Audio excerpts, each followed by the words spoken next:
você que sintonizou agora na TVE, estamos com o TVE Debate. O tema de hoje é o sistema prisional. O nosso convidado é o ex-secretário de Justiça, Ângelo Roncalli.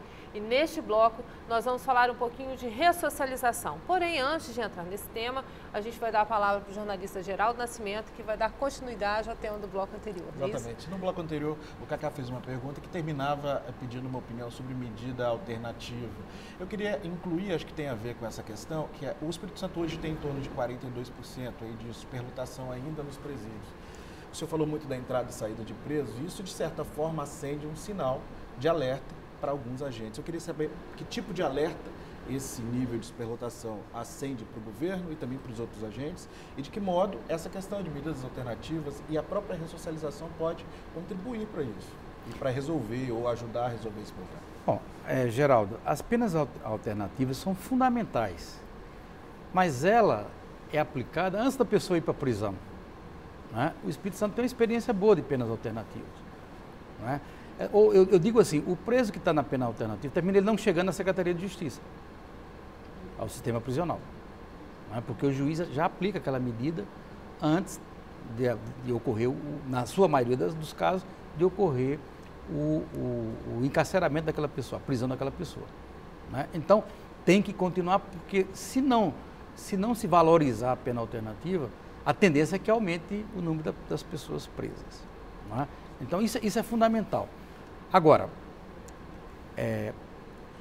a questão do crescimento da população carcerária que você colocou, aí nós precisamos muito discutir sobre isso, porque a prisão, ela deve ser reservada para aquelas pessoas que cometeram crimes graves. Esse é o problema. Nós temos uma lei, a 12.403, salvo engano, acho que esse é o número, é o número da lei, que chama a Lei das Cautelares, onde existem 9 possibilidades, antes de mandar alguém para a prisão, de se aplicar alguma medida, não é? E isso, efetivamente, tem patinado um pouco, na minha opinião, não é? Isso termina ainda não sendo uma cultura, porque nós vivemos no país uma cultura de violência. E aquela cultura de violência que está presente na sociedade, que a sociedade tem a sensação, o sentimento, a cobrança, ela também vai para os agentes públicos. E há um preconceito também muito grande. Na sua atuação, exatamente. As pessoas, de certa forma, dizem, mas ele cometeu um crime e vai ficar em liberdade, porque na cabeça das pessoas aquele detento está em liberdade. Exatamente. O que as pessoas precisariam entender é que se a gente reservar a prisão para aquela pessoa que efetivamente lá tem que estar, eu vou poder tratar melhor aquela pessoa para tentar uma possibilidade de que ela volte a conviver de forma sadia em sociedade, né? Eu vou ter que imprimir mais energia para fazer a recuperação daquela pessoa. Se eu superloto as prisões de pessoas que não deveriam lá estar, eu dificulto todo esse processo, porque eu tenho que dar atenção a todos. Agora, uma outra questão que é muito colocada também dentro do sistema prisional, dentro desse tema, é a morosidade, entre aspas, de se chegar ao julgamento de um detento. Às vezes a pessoa espera anos e anos para ser julgada. Aqui no Espírito Santo foi implantado o escritório, a audiência de custódia, né, que o preso deve ser apresentado em até 48 horas quando preso em flagrante. Eu queria que o senhor comentasse um pouquinho sobre essa audiência de custódia, em que ela faz diferença. Ela faz toda a diferença, né? Tiveram vários casos, não só aqui, em outros estados, a pessoa que vai presa e passa 100 dias, 200 dias sem ser atendida. E aí, quando ela vai ser atendida, a medida que o juiz vai aplicar é menor. Então, a audiência de custódia é uma experiência, na minha opinião, fantástica, que deve ser adotada. Eu acredito que vai ser adotada no país inteiro, o Conselho Nacional de Justiça tem falado sobre isso, dessa necessidade. Porque é uma lógica, gente, a pessoa vai presa, se apresenta ao juiz, o juiz ali vai definir a situação daquela pessoa. Se vai para a prisão, se vai aplicar uma medida alternativa, se aplica ali, e se não tem nada a ver, sai. Isso ajuda até na separação dentro do próprio sistema, né? Para saber se esse preso precisa cumprir uma pena maior, se ele é de alta periculosidade, se ele não é. Isso faz com que o sistema receba de forma adequada e de forma mais organizada, né? Vocês me viram várias vezes falando aqui que o gestor público não tem nenhuma legislação que impeça ele de receber um preso quando não tem vaga na prisão, né, que é a questão da superlotação. Não existe essa possibilidade. Prendeu, tem que ir para a prisão. Se há audiência de custódia, você agiliza esse processo e aí você tem uma resposta mais rápida. E no escritório social, que diferença ele faz? Também, na minha opinião, toda a diferença. Porque qual é o grande problema?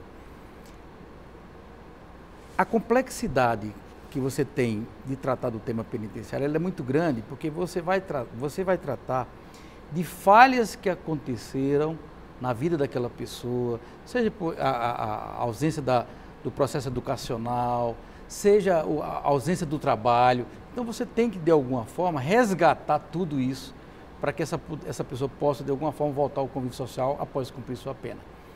Se você dá educação para o preso, né, dentro da prisão, se você dá trabalho para o preso, se você qualifica o preso e ele sai da prisão e não é acolhido pelo mercado de trabalho, né, pela sociedade, a tendência dele é voltar ao crime. O escritório social, ele vai estar trabalhando justamente isso. O preso sai, vai para aquele espaço, para que ali ele possa ter oportunidade, né, pelas relações que o escritório está estabelecendo, por exemplo, com os empresários, para poder arranjar emprego para essa pessoa, tirar uma carteira de trabalho, uma identidade, não é? Buscar a sua cidadania. A sua cidadania. E aí o escritório faz essa interface, né, com esses outros atores, e isso então permite com que as pessoas possam ser inseridas e não retornem ao crime, e com isso nós vamos ter a diminuição da violência no Estado. Eu vou pedir licença ao senhor e aos colegas para a gente exibir um novo VT, agora sobre ressocialização e também sobre o impacto das audiências de custódia e do escritório social na rotina dos presos. Uns pintam, outros trabalham na elétrica, hidráulica, tudo para trazer melhorias neste Hospital Público da Serra, na Grande Vitória. Para esta turma, isso é mais que um trabalho. Esse benefício aqui nos traz a questão da ressocialização, né, e a questão da gente ajudar a família em casa, né, e oportunidade também quando a gente é um preso de boa conduta, né, as pessoas reconhecem isso. A gente está tendo uma nova oportunidade de vida, ele está podendo recomeçar de novo e entender que a gente pode, né, ser útil, né, dentro de um hospital, dentro de uma reforma que está sendo feita. Isso está sendo muito importante e gratificante. Atualmente, 2.500 presos capixabas trabalham fora e também dentro dos presídios. Na Penitenciária Estadual de Vila Velha 1, na região metropolitana, os internos cortam, costuram e estampam camisetas. O trabalho é um dos pilares da ressocialização aqui no Espírito Santo. O outro é a educação. São 3.500 internos estudando em salas de aula montadas dentro das unidades prisionais. Além disso, o governo disponibilizou ano passado 7.000 vagas de qualificação profissional em diversas áreas, em parceria com o SENAC, o SENAI, o Serviço de Aprendizagem Rural, o SENAR, e por meio do Pronatec, do governo federal. Eu me formei aqui dentro, terminei o ensino médio e com o ensino médio me abriu as portas para uma qualificação de costura e corte também. E tem a celegrafia também, que são 3 qualificações dentro de uma qualificação só. Pela qualificação que o Estado tem proporcionado, por essa frente de trabalho, por esse projeto Pitando a Liberdade, hoje eu posso dizer, não somente a vocês que estão aqui presentes, mas a toda a sociedade, que eu estou me reeducado. São mais de 3.000 detentos hoje estudando dentro do sistema prisional capixaba. É um avanço extraordinário desses últimos anos.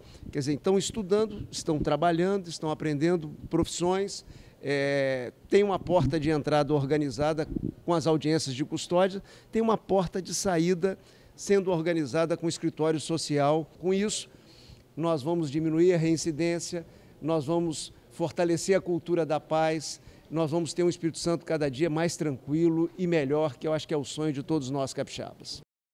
Cacá, assistindo aí a esse vídeo, quais são as suas considerações? Eu queria perguntar a respeito desse projeto, que aqui tem muitos sinais de sucesso. Eu queria que o senhor falasse o que o senhor acha, quais são os pontos que o senhor considera que são fundamentais para se estabelecer um programa efetivo de ressocialização, que é algo que a gente ouve falar demais, mas que é muito pouco praticado pelo país. Bom, primeiro, Cacá, nós temos uma cultura no sistema prisional brasileiro de custódia. Que, aliás, não é só no Brasil, alguns países também a gente verifica isso. Eu diria o seguinte, se você enxerga a custódia como a ação principal da prisão, a ressocialização tem o segundo plano. Se você colocar a ressocialização como a finalidade da prisão e a custódia, um processo secundário, está ali permeando todo o processo, você consegue obter outros resultados. Então, ofertar trabalho para o preso, ofertar educação para o preso, qualificar o preso durante o período de cumprimento de pena, são os requisitos, não é? Para que ele possa sair e possa voltar ao convívio social. Fundamental isso.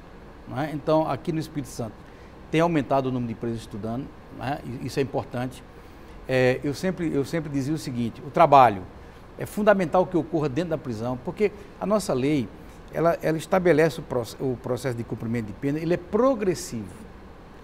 Regime fechado, está mais contido, então você oferta educação, trabalho, né? e qualificação. Por quê? Porque quando ele progredir para o semiaberto, ele tem direito a trabalhar fora, ele pode trabalhar fora da prisão. Então ele já está preparado para essa nova fase, né, do cumprimento da pena, em outras condições. E aí vem o quê? A aproximação com a sociedade, com a família. Esse é o sentido da progressão de regime que está previsto na nossa lei de execução penal. Então, se isso é cumprido, os resultados, as possibilidades de se ter sucesso no tratamento penal é bem mais elevada. É o que está ocorrendo aqui. E aqui no Espírito Santo, acho que o Estado conseguiu uma coisa importante, que foi estabelecer parcerias. Por exemplo, nós temos mais de 200 empresas hoje, eu acredito. Sim. Quando eu saí daqui eram 202 empresas que oferecem oportunidade de trabalho para os presos. Salvo engano, acho que são 1.800 presos trabalhando efetivamente fora da prisão. Aproximadamente 3.000. Hoje 3.000, incluídos os presos, estão dentro das prisões. Fora da prisão, das empresas, me parece que são 1.800, alguma coisa assim. E os 3.000 somando todo o sistema. Isso é fundamental, gente. Colocar 1.800 pessoas trabalhando nas empresas é a sociedade dando a sua contribuição. O Movimento Espírito Santo em Ação, aqui no Espírito Santo, é um exemplo disso. Não é? É uma organização de empresários que se integrou, se sensibilizou com a questão do preso e passou a ajudar. E isso está na própria definição da Lei de Execução Penal, que diz, lá no seu primeiro artigo, que o Estado recorrerá à sociedade para fazer a recuperação social do preso. É isso. Inclusive aqui na TV Educativa nós temos um exemplo muito positivo, né? Os internos do sistema prisional ajudaram a reformar toda a unidade. O Palácio Anchieta, também o Palácio hospital. Anchieta, os hospitais. É isso. Olha, a lei é muito clara quando ela diz que o preso condenado está obrigado, e esse obrigado aí não é punição, é bom que a gente entenda isso, ao trabalho, e esse trabalho tem que ser remunerado, né? E ele deve, o próprio Estado, ser o beneficiário disso. Olha só, o Estado do Espírito Santo produz os uniformes dos presos. Então, o Estado do Espírito Santo, de certa forma, reduz o seu gasto com as suas prisões, nas prisões. O Estado pode ir um pouquinho além, se começar a fazer uniforme para a rede escolar, rede pública, uniforme da Polícia Militar, do Corpo de Bombeiros, né? Para os hospitais. No Distrito Federal tem essa experiência, né, dessa produção. Pode reformar, fazer pintura das escolas, dos hospitais, quer dizer, dá sentido àquele cumprimento de pena. A pena tem um caráter punitivo, sim, que é a retirada da liberdade, o cerceamento da liberdade. Mas o outro sentido é o sentido do tratar, né? É de melhorar essa pessoa, de alguma forma fazer com que ela se transforme. E aí só vai se conseguir isso através da conjugação de esforços. É o que está acontecendo aqui. Nós estamos chegando ao final do nosso programa. Eu vou deixar 30 segundos para cada um dos colegas para que façam suas considerações. Bom, primeiro eu queria agradecer pelo convite aqui de tratar desse tema de última hora, de primeira hora e de toda hora, na verdade, e também pelas informações que o senhor trouxe aqui para a gente, para debater um pouco isso e a gente perceber que é fundamental o assunto ser mantido em discussão na sociedade, porque é um problema de todo mundo e para evitar que se retomem casos e processos como a gente já viu no passado aqui no Espírito Santo também. Eu queria agradecer também, eu queria destacar o seguinte, nós discutimos aqui, acho que durante 1 hora, né, Valéria, esse assunto, e por incrível que pareça, eu acho que a gente passaria aqui mais umas 2, 3 horas, que aqui pela minha cabeça estavam passando várias questões que a gente surgem gostaria de perguntar, a respeito de política nacional, a respeito dos gastos que são feitos hoje, que estão sendo previstos pelo governo federal, como se gasta mal, enfim, existem muitas e muitas questões, e eu queria concordar com o senhor quando o senhor fala que existem temas sobre os quais a gente tem que se debruçar com prioridade, esse é um deles, a educação certamente é outro e a saúde também, mas principalmente porque essa crise ela não fica restrita aos presídios, ela transborda para a sociedade. Eu acho que essa é uma questão muito grave que tem que ser debatida constantemente, como disse o Geraldo. Doutor Ângelo, 30 segundos para suas considerações. O Espírito Santo tem, né, esse esforço, tem muito o que fazer, os desafios são permanentes, né? Mas como você falou, a gente não pode deixar que essas crises que acontecem no país, né, de vez em quando, que elas vá para debaixo do tapete. Né? A crise tem que ser tratada de frente. Né? Elas já aconteceram várias crises, né? E as soluções ainda não foram postas, na minha opinião, de forma correta, de forma a modificar esse sistema, o estado de coisas que nós vivemos hoje. Temos um longo caminho pela frente. Longo caminho. Eu agradeço muito a participação do senhor, agradeço a presença dos colegas e agradeço a sua audiência. Lembrando que o TVE Debate com o tema Sistema Prisional vai ser reprisado na próxima quarta-feira aqui na TVE. E amanhã você pode ouvir por meio da Rádio Espírito Santo. Muito obrigada, uma boa noite.